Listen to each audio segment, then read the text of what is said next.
So I got a few, I got to share my heart with you. I spent the last week in Alabama with Brian, and we had a good vacation. Just kidding, it wasn't vacation. We spent all day, and I mean all day, at conferences, learning and growing as leaders and as Christ followers. And you think you're like, hey, I'm going to a conference. This is going to be good. This is going to be refreshing. And then your hotel turns into a youth conference, right? And we were there for the first 2 nights, and we slept great. And the third day of the conference, we pulled back into our hotel, and there are just buses of youth kids getting dropped off at our hotels. And I looked at Brian and go, this ain't going to be good. This is not going to be good. And I kid you not, we did not sleep the last night. We had youth on top of us, next to us, and how do they function? They kept us up all night, and when we walked out of our hotel room, they were walking out of theirs like they got a full night's sleep. We were like, hey, this is not going to work. But I was really convicted of something that maybe I don't take serious enough. And I think that chances are every single person in these chairs come to a point where they don't take this serious enough. And this, I want to read this, and I think you're going to figure out very quickly what I'm reading. But it says this. It says, Garland Black of Wayland, age 95, passed away quickly, Wednesday, July 27th. Now he joins his wife of 57 years, Cora, who preceded him in death in 2001. Surviving are his best friends of 14 years, and he continues to make a long list of friends. And then for many years, he farmed and retired at 62 from General Tool. He loved nature and stones and had carried a lucky one in his pocket and nervously polished it frequently. Gar was a cowboy at heart and loved Arizona, where he visited and spent his winters for many years. A proud survivor of the Great Depression, he always lived below his means, ate right, walked for exercise, and talked to anyone during his miles of daily journeys. He left 3 great legacies: live below your means, devoted work ethics, and convicted principles. Lloyd Burke, age 93, passed away July 28th. He was born in Allegan, Michigan, the son of Joseph and Mabel Burke. He was a lifelong Kalamazoo area resident and had served in the U.S. Army during World War II. For over 30 years, he was employed with the Upjohn Company. He was preceded in death by his parents and his first wife. Brett Emmenheiser of Bangor passed away Friday, July 29th at Spectrum Health. Was born April 27th, 1979 in St. Joseph. He was a superintendent for Atlantic Plant Maintenance and an affiliate of GE. He was a member of the Millwright Local 1102 for 13 years in good standing. Prior to being with the Millwrights, he was the manager of South Haven Pizza Hut. Brad enjoyed hunting, fishing, traveling, camping, playing cards, and ping pong. He enjoyed always attending the annual Ball Hunters Picnic and his Harrison Newton reunion. He especially enjoyed spending time with his wife and kids. He also enjoyed spending time with his many cousins, baseball, swim, wood school, and work memories. Obituaries. People dying. Life and death. People die every day. This church is not about you. It's not about the chair that you sit in.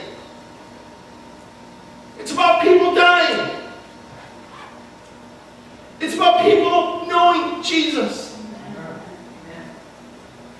If you came here today and you're like, hey, this church, I love it. This is mine and this is mine. I love this church and it's all about me, you're wrong.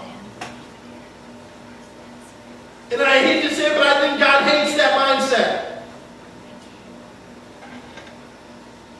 Because there are people dying every single day that don't know Jesus. I'm not going to judge a book by its cover because I'm not God and I don't decide who gets into heaven. But not one of these obituaries said anything about the relationship with Jesus. Not one of them. And these are just the first three that I looked at. I didn't go through the obituaries and try to pick ones that didn't mention Jesus. I hit print and these three came out. And I said, I think I know what you're trying to tell us, God. Every single day, people die. People that don't know Jesus die. See, what we're doing is not church. What we're doing is a matter between heaven and hell. It's not just the pastor. It's each and every Christian. Every follower of Christ is called to be light. To be different. To have people look at them and say, I want what you have. How do I get it? I want what you have. How do I get it? We go to work. We go in the community. We go to the restaurants. We go here. We go there. We go everywhere. And we lose sight that the person we just passed might die and go to hell. Every day you go to school, you go to college, every day the person you pass is either going to go to heaven or hell. Do we take it serious? Do we take it serious? See, it was really easy for me to read 2 obituaries of people in their 90s. Well, when I read an obituary of someone that's 2 years older than me, it rings home. Because it doesn't matter how old you are, how young you are, you can die.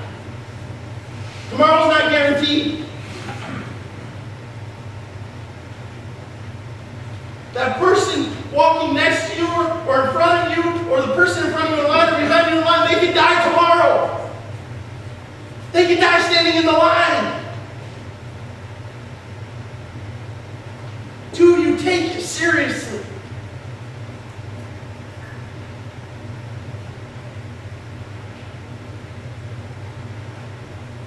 I told you this conference, it was crazy.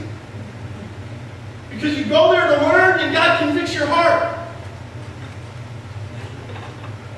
The same way coming to church where you think, oh, I'm going to go to church, and God convicts your heart. And God says, no, actually I've been planning for you to come here for years. I know you were going to come here, and I've already had a plan of what I was going to teach you.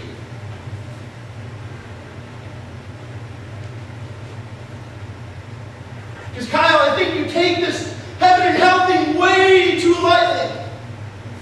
I think there's people that are coming in your church that are going to go to hell, that you have the opportunity to share Jesus with.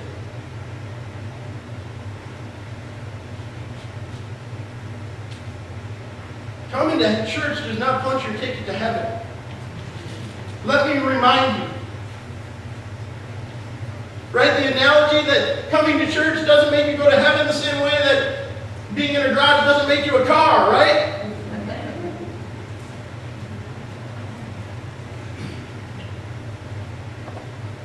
Are we taking it too lightly? Because if you're showing up each and every Sunday saying, I'm punching my ticket, you're wrong. God wants so much more out of you. The relationship's not meant to be taken lightly. It should impact you each and every minute of your life. It should be your train of thought everywhere you go. I want you, when you leave here, I want you to look at the next person that you see that isn't of this church, and I want you to look at them, and I want you to ask yourself, don't ask them, but ask yourself, are you going to heaven or hell? Is that person that is walking up to me right now in the grocery store or at the restaurant that we go out to lunch to, is that person going to heaven or hell? And once you ask that question, you won't know the answer. But I guess I'm going to side on the side that I'm going to say, hey, I'm not going to take a chance. I'm not going to take a chance. I don't want to see this person and then go look in the obituaries and see their face. And say, I remember that person. And I apologize if anybody knows these people. That wasn't my goal either. I actually had one that was from parchment. I chose not to read it because I didn't want it to become real life. Maybe I should have. See, there's people dying right out there. We walk out these front doors, there's people dying that don't know Jesus. And it's on you and me to bring them to a place where healing and freedom can happen. To have the conversation with them. Because you love them. I don't know you, but I love you, and I want you to be in a relationship with Jesus. I don't think you can have so much hate in you if you take heaven and hell serious that you don't want someone to have a relationship with Jesus.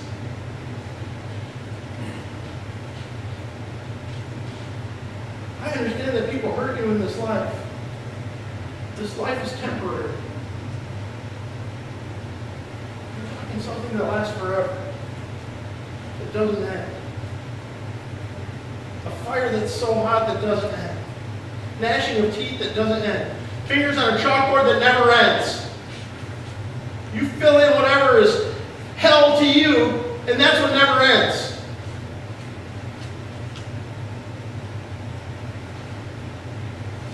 All right, now on to the message.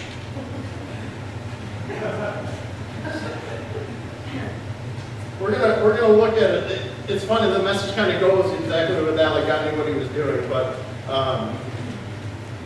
I couldn't get to my message until I got that off my heart. If you don't take it seriously, please tell me why. And if you do take it seriously, I should be able to see it in your actions. You should be able to see it in my actions. I shouldn't be okay with just going on with daily life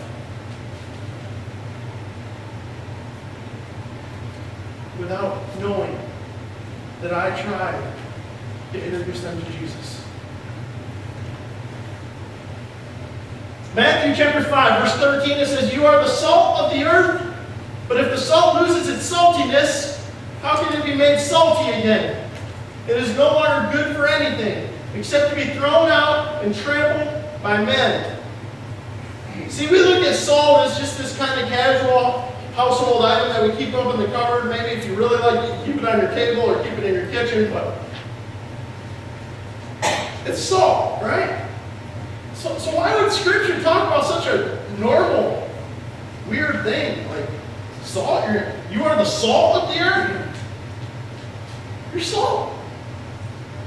Take your little salt shaker out and shake it up. Salt. You're the salt of the earth. I've read that Scripture 100 times before I actually thought about what it meant. Before I thought about what it meant. See, what does salt do? If you look at what they used to use salt for back in biblical times, salt preserves. Salt keeps things.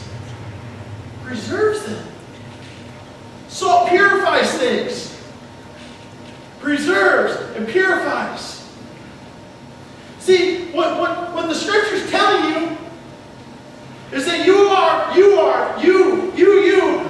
to preserve what God created. You are to purify the world. God created the world to be good, and it's on you to preserve it, to purify it.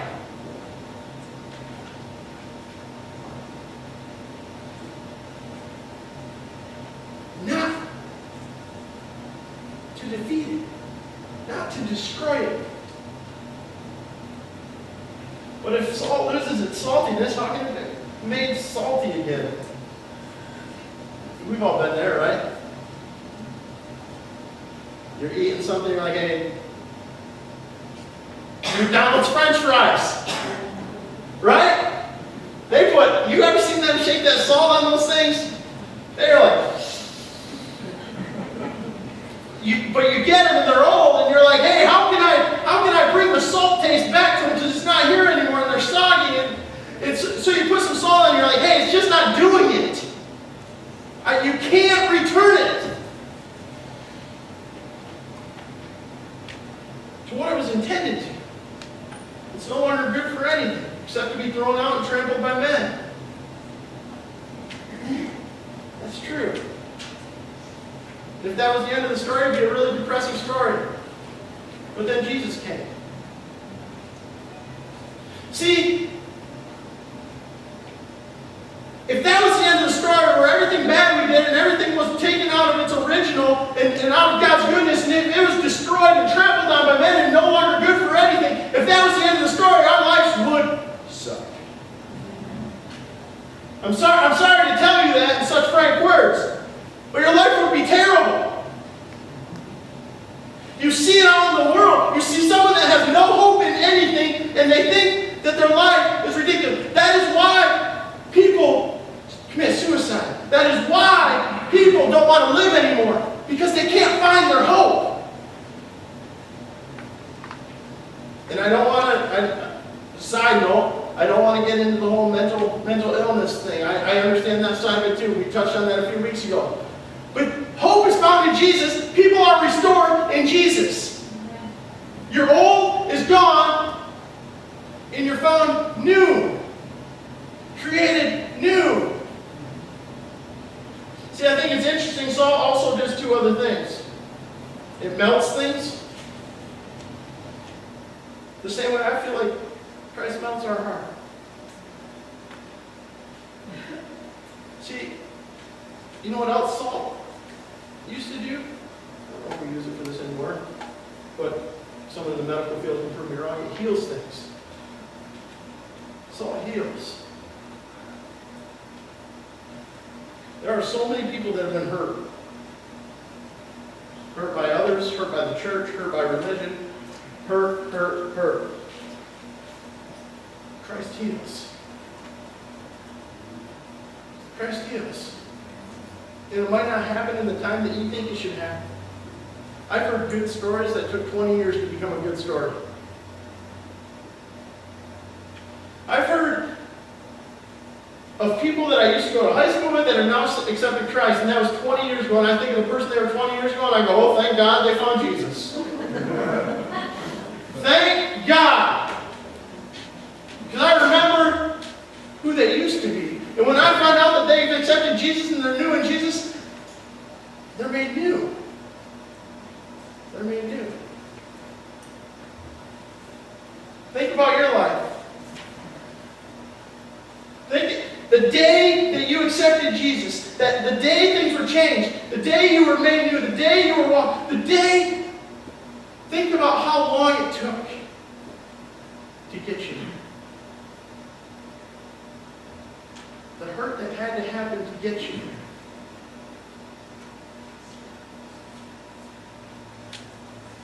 And then Scripture continues in verse 14. You are the light of the world. A city on a hill cannot be hidden. Neither do people light a lamp and put it under a bowl. Instead, they put it on its stand, and it gives light to everyone in the house. In the same way, let your light shine before men, that they may see your good deeds and praise your Father in heaven. If you're new and found in Jesus, read this very closely. You are the light of the world. You. Not the person next to you, although they might be too. But you. A city on a hill cannot be hidden. Neither do people light a lamp and put it under a bowl. When you accepted Jesus, the idea was that you didn't accept him and then go, okay, I got to be quiet about it. Because you don't light a lamp and then put a bowl over it. You don't light a lamp and then try to blow it out. You light a lamp so that it can shine.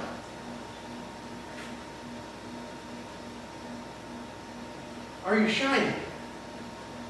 Are you a light in the darkness? See, every decision you make throughout the day really is a matter of light and darkness. You can choose to be the light, or you can choose to be the darkness. You can choose to encourage or choose to discourage. You can choose to build someone up, or you can choose to tear them down. You can choose to gossip, or you can choose to not. See, every decision you make is light or darkness.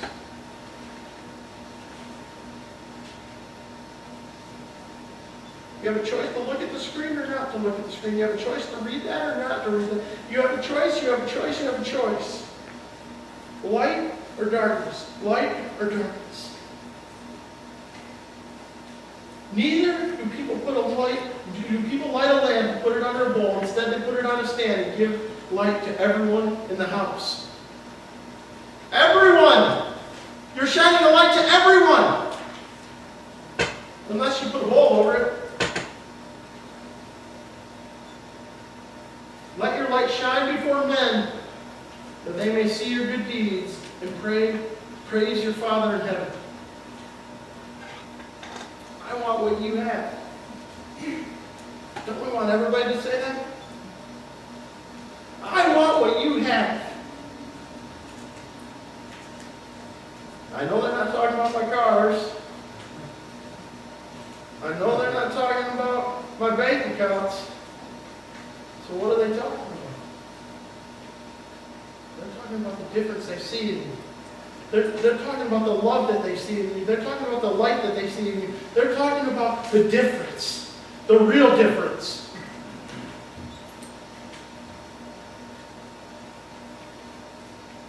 How bright is your light? How bright is it? Are you making a difference? There shouldn't be a Christian in this world that doesn't make a difference. I didn't say it had to be huge in the world's eyes. I said a difference. You should be making a difference. You should be shining a light.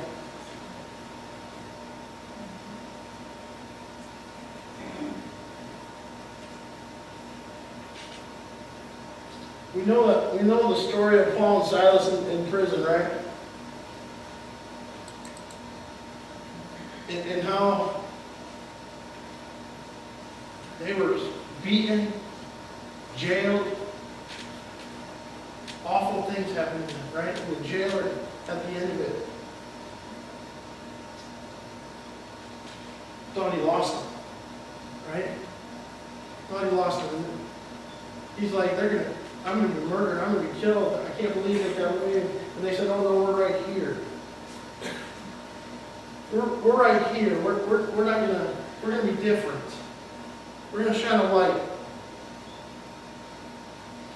See, because that jailer assumed and expected them to do what anybody else would do. But they chose not to. They chose to be different. They chose to shine a light and lead someone to Jesus. When was the last time you chose to be different? Chose to be light? Chose to be different? Chose to be countercultural? And say, I know I used to do that, but I'm not going to anymore. I'm going to choose to be light. I'm not taking part in the darkness anymore. I'm not taking part of it.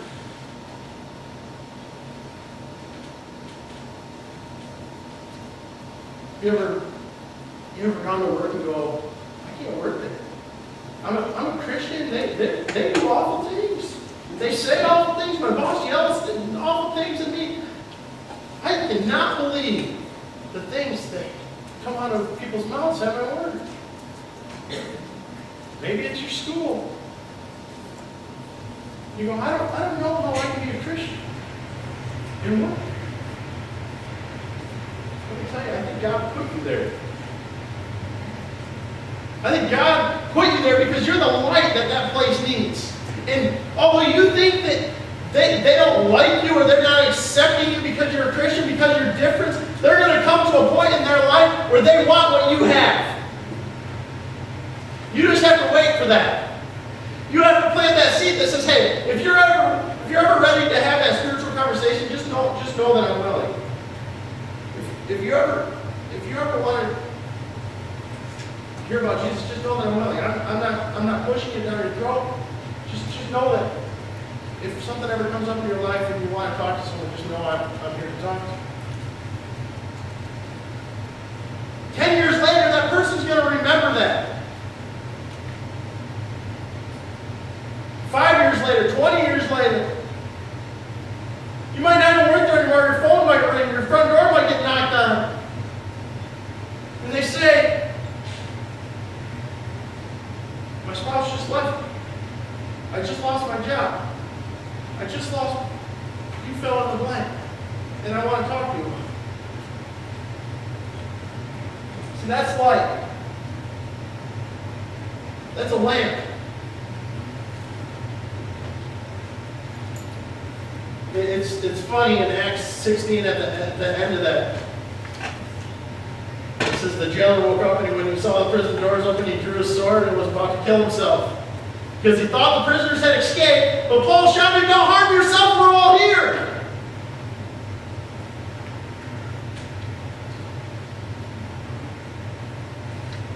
Don't harm yourself, we're all here. That's light. That's doing something that everybody expects, or doing something that nobody expects when you could have easily done what everybody expected. You could easily take part in slandering or beating someone up. You can easily take part in talking bad about a person that's not there to defend themselves.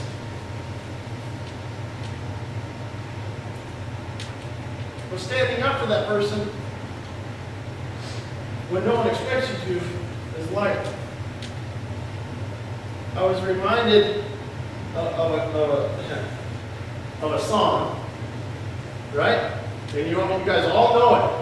I promise you, whether you grew up in church or not, you could have went to church for a half a minute and you know this song. All right? This little light of mine, I'm gonna let it shine. Yeah! Wow, okay, we got it. Ready? This little light of mine, I'm gonna let it shine. This little light of mine, I'm gonna let it shine. This little light of mine, I'm gonna let it shine. Let it shine, let it shine, let it shine. Hey, and then it continues, right? I'm not gonna hide it under a bushel. No! Right? I didn't go to church, people! When did we lose it? When did we lose singing the song that I'm going to let my light shine? When did the song lyrics change to, I'm going to hide it under a bushel, don't judge me? Like, we made our own lyrics to fit our comfortability, and that's not even a word, and my staff hates when I use it, but I love the word comfortability. All right? I use it in every staff meeting, they're like, that is not a word. All right? Your difference changes lives. It's just a matter and a choice whether you choose to do it or not. You get to choose every minute of every day, whether it be light or darkness. And I know that you can probably remember the last time you were dark, and you can probably remember the last time you were light. And that's real life. Because heaven and hell are real. God and Satan are real. See, that's why there's polar opposites of everything, because one's God and one's Satan. And they're real. And you battle with them every day, and so does the person that you just walked by. So are you going to be light or darkness to them? Are you going to smile or are you going to look down?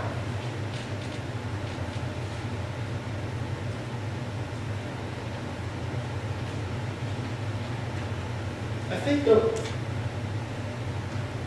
we pass up opportunities each and every day. You think about it. Every time you go to a restaurant, you sit down and that waitress or that waiter has to talk to you. And you can tell that waiter, that waitress, what kind of day they're having. Right? You have the opportunity to shine a light. Maybe with your checkbook, leave them a big tip. They're like, hey, that person's different. Woo! But you have the chance to talk to them and say, hey, is everything all right? Are you all right? Can I pray for you? What? Pray in public for someone that you don't know? It's crazy. Right? Why would I do that? Because it's different. Because it's light. Because Satan hates it.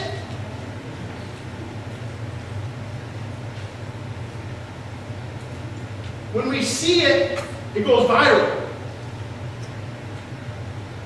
When we see light, it goes viral. When a good story comes up of, oh my goodness, look what happens, it goes viral. People love a good story, but no one has the courage to create it. May you all have the courage and the strength to be light. Whether it be with your friends, your family, or someone you don't even know. May you be light. Pray.